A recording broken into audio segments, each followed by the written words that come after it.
Telugu popular ఛానల్లో ఇప్పుడు మనతో పాటు బ్రాహ్మణ యూనిటీ ఫర్ ఎవర్ నుంచి గోకులపాటి కృష్ణమోహన్ గారు అండ్ అల్లూరి గారు ఉన్నారు. సో డీజే మూవీ గురించి మీ సమస్య ఏంటి చెప్తారా? నమస్తే అండి, నా పేరు Gokulapati Krishnamohan, coordinator Brahmins unity for ever. DJ Duvvada Jagannadham అనే సినిమా దిల్ రాజు గారు నిర్మిస్తున్నారు, దర్శకులు హరీష్ శంకర్ గారు. ఆ సినిమాలో ఒక పాట, అందులో కొన్ని చరణాలు మాకు అభ్యంతరంగా అనిపించాయి. ఎందుకంటే హిందువులు శివపూజ చేసేటప్పుడు, అంటే రుద్రాభిషేకం చేసేటప్పుడు వాడేవి నమకాలు, చమకాలు. అలాంటి పవిత్రమైన పదాలను, నమకాలు, చమకాలను ఒక శృంగార పాటలో జోడించారు. నమకం ఆలకిస్తుందని, చమకం పులకరిస్తుందని, ఇలాంటి పదాలను వాడడం జరిగింది. అంతేకాకుండా అగ్రహారపు తమలపాకులు, అంటే తమలపాకులు అనేవి తోటలో ఉంటాయి, పాన్ షాపుల్లో ఉంటాయి, చాలా చోట్ల ఉంటాయి. అక్కడ అగ్రహారపు తమలపాకులు అని వాడడం అనేది చాలా దురదృష్టకరం. ఎందుకంటే అగ్రహారం అనేది కేవలం పూర్వకాలంలో బ్రాహ్మణులు ఉండే ఒక ప్రాంతం. అంటే రాజుల కాలంలో బ్రాహ్మణులు నివసించడానికి కొన్ని ప్రాంతాలు ఇచ్చారు. అలా బ్రాహ్మణులు ఉండే ప్రాంతాన్ని అగ్రహారాలు అంటారు. అలాంటి అగ్రహారాల్లో ఉన్న తమలపాకు, ఆ పదం అగ్రహారాల తమలపాకు అనే వాడాల్సిన అవసరం లేదు. తోటలో తమలపాకు వాడు, ఇంకెక్కడో తమలపాకు వాడుకోవచ్చు. అగ్రహారంలో తమలపాకైనా వాడడం అనేది కూడా మేము అభ్యంతరం వ్యక్తం చేయడం జరిగింది. తర్వాత ప్రవర గురించి. ప్రవర అనేది బ్రాహ్మణ, క్షత్రియ, వైశ్య ఇవన్నీ కూడా ప్రవర వాళ్ళ ఋషులు, అంటే మన పూర్వీకులు, మన ఈ యొక్క వంశం స్టార్ట్ ఎక్కడి నుంచి అవుతుంటే మన ఋషుల నుంచి స్టార్ట్ అవుతూ వస్తుంది. సో వాళ్ళ అడ్రస్సింగ్ చెప్పుకోవడానికి భగవంతుని మనం ప్రేయర్ చేసే ముందు, ఎవరికైనా పరిచయాలు చేసుకునే ముందు పూర్వకాలంలో ప్రవర చెప్పుకొని ప్రారంభించేవాళ్ళు. ఆ ప్రవర అనేది కేవలం ఎప్పుడు అంటే చాలా తక్కువ సమయాల్లోనే చెప్పుకోవాల్సిన అటువంటి ఒక ఇంట్రడక్షన్ అది. అలాంటి ప్రవరను కూడా ఇందులో వాడాల్సి వచ్చింది. కాబట్టి ఈ విషయాల మీద మేము అభ్యంతరాలు వ్యక్తం చేయడం జరిగింది. దీని మీద మేము ఇంకొంతమంది బ్రాహ్మణ సంఘ నేతలతోటి, మన దర్శకుడు హరీష్ శంకర్ గారు, ఆ గేయ రచయిత సాహితీ గారు, ఆ నిర్మాత దిల్ రాజు గారిని కూడా పోయి కలవడం జరిగింది. కలిస్తే వారు మాకు సానుకూలంగా స్పందించి చాలాసేపు చర్చలు జరిగాయి. హరీష్ శంకర్ కూడా మాతో చర్చించారు. గతంలో చాలా సినిమాలు, చాలా పాటలు వచ్చాయి, అప్పుడేం చేశారో అదేంటన్నట్టుగా వారు చర్చించారు. దానికి మేము కూడా వారికి సమాధానం చెప్పాము. మా బ్రాహ్మణ సంఘం పండితులు, వేదాంతులతో కూడా వారికి ఫోన్ చేయించి మాట్లాడిపించి అందులో ఉన్న అభ్యంతరం ఏంటి అనేది హరిశంకర్ గారు కూడా మేము ఫోన్ల ద్వారా చెప్పించడం జరిగింది.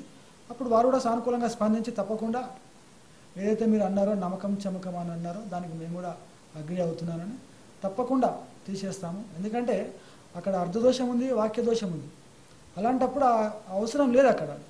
ఎందుకంటే నమ్మకం అనేది ఒక వ్యక్తి కాదు, వస్తువు కాదు.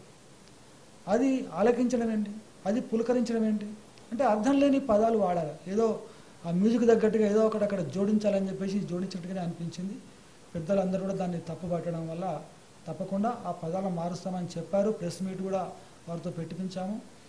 ఆ మీడియా సమక్షంలో కూడా నిర్మాత తర్వాత దర్శకులు ఇద్దరు కూడా చెప్పడం జరిగింది. ఈ సినిమాలో పాటలో ఆ పదాలను మేము తొలగిస్తామని చెప్పడం జరిగింది.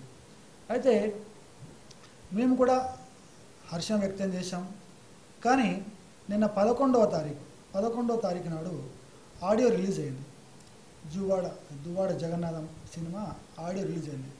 మేము అనుకున్నాం ఆ పదాలను మార్చి ఆ ఆడియో రిలీజ్ చేస్తారనుకున్నాం. కానీ దురదృష్టవశాత్తు ఎలాంటి ఎడిటింగ్ లేకుండా అవే పాటల్ని వాళ్ళు విడుదల చేయడం జరిగింది. ఇక వాళ్ళతో మాట్లాడక కూడా వాళ్ళ నుంచి ఎలాంటి స్పందన రాలేదు. అంటే వాళ్ళ ద్వారా వచ్చిన స్పందనలు వేరే ఉన్నాయి. దానికోసమని ఇక మేము సెన్సార్ బోర్డును ఈరోజు ఆశ్రయించడం జరిగింది. సెన్సార్ బోర్డు కమిషనర్ రాజశేఖరం గారిని కలిసి మా యొక్క అభ్యర్థనను వారికి ఈరోజు ఇవ్వడం జరిగింది. వారు కూడా మా దగ్గరికి ఇంకా ఇప్పటివరకు ఆ సినిమా ఎడిటింగ్కు రాలేదు, సెన్సార్ కోసం ఎలాంటిది రాలేదు. కాబట్టి మా దగ్గరికి వస్తే మీ అభ్యంతరాలను తప్పకుండా దృష్టిలో పెట్టుకుంటామని చెప్పేసి హామీ ఇవ్వడం జరిగింది. ఇప్పుడు డీజే మూవీలో వాళ్ళు చెప్పినట్టుగా చేంజెస్ చేయకపోతే మీరేమంటారు దాని గురించి?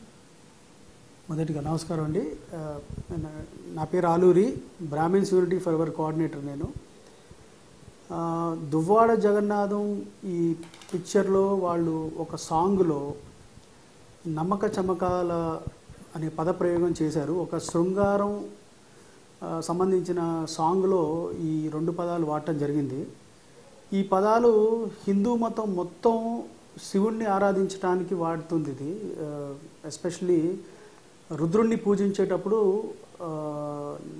నమ్మక చమకాలు అనే మంత్ర ప్రక్రియ ఉంటుంది, అది వాడుతూ పూజిస్తారు. అది చాలా పవిత్రమైంది. ఇది వీళ్ళు శృంగారానికి ఆపాదించే పాటికి ఎంతో చాలామంది హిందువులు ఎస్పెషలీ ఈ బ్రాహ్మణుల మనోభావాలు బాగా దెబ్బతిన్నాయి.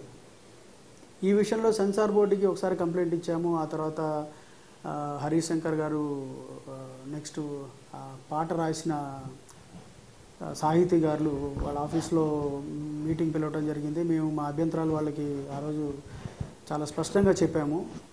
ఆ రోజు మా పండితులు వాళ్ళందరూ కూడా ఈ నమ్మక చమకాలు అక్కడ ఎందుకు వాడుతున్నారు, అవి వాడకూడదు, వాటి విశిష్టత దెబ్బతింటుంది, మీరు శృంగారానికి ఆపాదించుకోవాలంటే అనంతం. యాక్చువల్గా మన దగ్గర పదాలు కవులకి అనంతం, ఇన్ఫినిటీ, వాళ్ళు ఏ పదాలైనా వాడుకోవచ్చు. ఈ నమ్మక చమకాలు ఇది ఇక్కడ వాడద్దు. ఎస్పెషలీ ఒక సాంగ్లో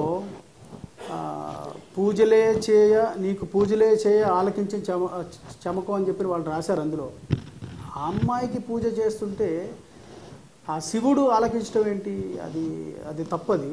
సో దానికి ఆ రోజున హరిశంకర్ గారు ఏకీభవించి మీ వెంబటే మారుస్తున్నామని చెప్పి ఇట్లా చెప్పి ఆ రోజు ఆడియో ఫంక్షన్ రోజున 11వ తారీఖు సాయంత్రం ప్రెస్ మీట్ పెట్టి మొత్తం ప్రెస్ ముఖంగా మెసేజ్ చాలా క్లియర్గా ఇచ్చారు. ఇది మేము ఈ పదాలు ఇందులో నుంచి మార్చేస్తామని చెప్పి దిల్ రాజు గారు కూడా స్వయంగా చెప్పారు. సో మా వర్గం, మా హిందూ సమాజం మొత్తం చాలా సంతోషపడింది. యాక్చువల్గా ఓకే అది ఉండదేమో అని అనుకున్నాం. మొన్న 11వ తారీఖు ఆడియో ఫంక్షన్ అయినప్పుడు ఆడియో ఫంక్షన్లో ఆయన డయాస్ మీద మాట్లాడేటప్పుడు సరే వీళ్ళు బ్రాహ్మణ్ణి ప్రొజెక్ట్ చేస్తూ మంచి సినిమా తీస్తున్నారు, ఒక మంచి మెసేజ్ వస్తుంది, బ్రాహ్మణుల గౌరవాలు బాగా పెరుగుతాయి సమాజంలో అన్న ఉద్దేశంతోనే మేము వాళ్ళు సత్కరించడం కూడా జరిగింది. మా సభ్యులు, మా నాయకులు వెళ్ళి సత్కరించారు. దానికి మేము అదే టైంలో హర్షం కూడా వ్యక్తం చేసాం. బట్ ఆ తర్వాత మేము ఎక్స్పెక్ట్ చేసాం ఈయన స్టేజ్ మీద సాంగ్ లాంచ్ అయ్యేటప్పుడు ఆ పదాలు తీసేస్తాము అని చెప్తారేమో చాలా ఎక్స్పెక్ట్ చేసాం. కాకపోతే ఆయన హరిశంకర్ చాలా ఓవర్ కాన్ఫిడెంట్గా ఇది నా పైత్యము, నేనే రాయమని చెప్పాను, ఇందులో మా లిరిక్ రైటర్ వాళ్ళ తప్పేం లేదు అని చెప్పన్నారు. హరిశంకర్ గారికి కూడా మేము అడిగేది ఒకటే షూట్గా, ఆ రోజు అడిగాం, ఈరోజు కూడా షూట్గా ఒకటే ప్రశ్నిస్తాం. మీ దగ్గర ఎంతో మీ దగ్గర పద భండాగారం ఉంది. మీరు పాటలు రాసేటప్పుడు మీకు ఎన్నో పదాలు దొరుకుతాయి మీకు. దీంట్లో ఈ మధ్య అందరికీ ఫ్యాషన్ అయిపోయింది, ప్రతి చోట గాయత్రి మంత్రం వాడటము, ప్రతి చోట విశ్వాసనామంలోని పదాలు వాడుకోవటము, నెక్స్ట్ అట్లే నమ్మక చమకాల గురించి ఇవన్నీ వాడుకోవటము.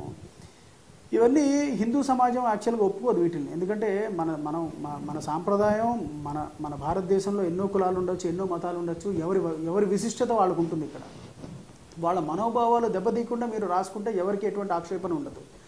ఇది ఆక్షేపణ వచ్చింది, వాళ్ళు కన్విన్స్ అయిన తర్వాత కూడా వాళ్ళు అదే ధోరణితో ఉంటే ఆబ్వియస్లీ మేము మళ్ళీ కంప్లైంట్ చేయటాలు, ఇటువంటి స్టెప్స్ తీసుకోవడాలు జరుగుతాయి. ప్లస్ అన్నిటికంటే ముఖ్యమైనది ఈరోజు బ్రాహ్మణ్ణి తిట్టకపోతే సినిమాలు హిట్ అయ్యే పరిస్థితి కనిపించట్లా. మీరు ఏ సినిమా చూసినా ఒక బ్రాహ్మణ్ణి పురోహిత రూపంలో చూపెడతారు, లేదంటే ఇంకో కర్ణికన్ రూపంలో చూపెడతారు, ఏదో రూపంలో చూపెట్టేసి బ్రాహ్మణి మీద కామెడీ చేయకపోతే ఆ సినిమాలు హిట్ అయ్యే పరిస్థితి లేదు. ఇంకొక అపోహ కూడా జనాల్ని, వీళ్ళు ఇట్లా పెడితే బ్రాహ్మణ సంఘాలు, హిందూ సంఘాలు వీళ్ళు వచ్చి గొడవలు పెడితే హిట్ అవుతాయి సినిమాలు, మేము మైలేజ్ ఇస్తున్నామని చెప్పి అనుకుంటున్నారు. ఇది చాలా అపోహ అండి. మేము మా మనోభావాలు దెబ్బతిన్నాయి కాబట్టే మేము వచ్చి ఈ విషయాన్ని చాలా ఓపెన్గా చెప్తున్నాం, సభాముఖంగా మీడియా ముఖంగా చెప్తున్నాము. ఒకటి, మేము ఏంటంటే ప్రస్తుతం ఉన్న పరిస్థితిలో హిందువులకు సమన్యాయం లేదు. మేమేంటంటే హిందువుల్లో బ్రాహ్మణులు ఒక పెద్దన్న పాత్ర లాగా పోషిస్తున్నారు కాబట్టి మేము ముందుకొచ్చి హిందువుల తరఫు నుంచి మొత్తం ఎంటైర్ బ్రాహ్మణ సంఘాల తరఫు నుంచి మేము వాళ్ళని విజ్ఞప్తి చేసేది ఒకటే, దయచేసి బ్రాహ్మణుల్ని మీరు కించపరిచే విధంగా మీరు పిక్చర్లలో చూపెట్టకండి. ఎందుకంటే సినిమా అన్నది చాలా పవర్ఫుల్ మీడియా. ప్రతి ఒక్కరికి అది ఆఖరికి చదువురాని పామరుడికి కూడా చాలా ఫాస్ట్గా రీచ్ అవుతుంది ఆ మెసేజ్. సో ఇక్కడ ఏంటంటే మీరు ఎవరిని కించపట్టదు. మేము ఏ భగవంతుడిని కించపరచమని చెప్పట్లేదు, ఏ మతాన్ని ఏ కులాన్ని ఇట్లా కించపరిచి ఇట్లా చూపెట్టమని చెప్పి మా ఉద్దేశం అది కాదు. మా ఉద్దేశం ఎవరి మనోభావాలు దెబ్బతీయకండి. ఈ నమ్మక చమకాలు అనేది అత్యంత పవిత్రమైన మంత్రపదాలు. అది ఎస్పెషలీ శివుడిని ఆరాధించేటప్పుడు అందరికీ తెలుసు, హిందువులకి తెలుసు, హిందువులకే కాదు ఇతర మతస్థులు కూడా మన శివుడు ఎవరో తెలుసు, మనకున్న భగవంతులు ఎవరో తెలుసు, మనం ఎట్లా ఆరాధిస్తామో తెలుసు. ఇతర మతాల వాళ్ళు మన మతాన్ని గౌరవిస్తున్నప్పుడు మనకి మనమే కించపరుచుకుంటాం. ఈ సినిమా తీసిన వాళ్ళు అందరూ దిల్ రాజు గారితో కలిపి అందరు హిందువులే, ఎస్పెషలీ హరిశంకర్ బ్రాహ్మడు, ఆ పాట రాసిన ఆయన బ్రాహ్మడు, వాళ్ళకి అన్నీ తెలిసి అది ఒక వితండవాదంలాగా మేము చేస్తే తప్పేంటి ఇదేంటి అన్న దూరంలో పోతుంది. ఇది రాంగ్ మెసేజ్ పోతుందండి సొసైటీకి. మేము రిక్వెస్ట్ చేసేది ఒకటే, మీరు ఆల్రెడీ మాట ఇచ్చారు, ఆ మాటకి మీరు కట్టుబడి ఉండండి. ఆ నమ్మక చమకాల బదులు ఇంకోటి ఏదో వేసుకోండి, తామర పువ్వు వేసుకోండి, మందార పువ్వు వేసుకోండి, గులాబీ పువ్వు వేసుకోండి, ఎవరికి అభ్యంతరం లేదు. అగ్రహార తమలపాకులు మేము అది కూడా చర్చ చేసాం ఆ రోజున. సరే అగ్రహార తమలపాకులు వాళ్ళు అదన్నారు, మీరు దానికి ఒప్పుకోలేదు. యాక్చువల్గా అగ్రహార తమలపాకుల బదులు మీరు తామరాకు వేసుకోండి, ఇంకొక ఆకు వేసుకోండి, ఏదైనా వేసుకోండి, మీరు ఎట్లయినా వర్ణించుకోండి. ఇప్పుడు వర్ణన మీ దగ్గర ఇంత నిధి ఉన్నప్పుడు మీరు ఏదైనా వాడుకోవచ్చు. ఈ దైవ సంబంధమైనవి ఎస్పెషలీ ఈ హిందువుల మనోభావాలు, ఎస్పెషలీ బ్రాహ్మణ మనోభావాలు దెబ్బతీసే పదాలు దయచేసి వాడకండి. నేను చెప్పేది అదే. ఇప్పుడు కూడా మిమ్మల్ని ఈ వీడియో ముఖంగా మిమ్మల్ని రిక్వెస్ట్ చేసేది, మీరు ఇచ్చిన మాటకి కట్టుబడి ఉండేది. దిల్ రాజు గారు, హరిశంకర్ గారు, మీరు ప్రెస్ ముఖంగా మాట ఇచ్చారు, ఆ మాట కట్టుబడి ఉండండి. నిన్న మేము ఆ మాట అడిగినప్పుడు ఏమన్నారు, ఈ దేవిశ్రీ ప్రసాద్ ఊళ్ళో లేరు అందుకని అది మార్చలేదు అని చెప్పి మాకు ఆన్సర్ వచ్చింది, ఒకళ్ళ ద్వారా విన్నాం. దేవిశ్రీ ప్రసాద్ గారు లేకపోతే ఆడియో ఫంక్షన్ ఆగిపోయిందా? దేవిశ్రీ ప్రసాద్ గారు లేకపోతే పిక్చర్ ఎడిటింగ్ కానీ మిగిలిన విషయాలు ఆగిపోయినాయా? మీరు ఆల్రెడీ డేట్ అనౌన్స్ చేసి మీరు ముందుకెళ్ళిపోతున్నారు.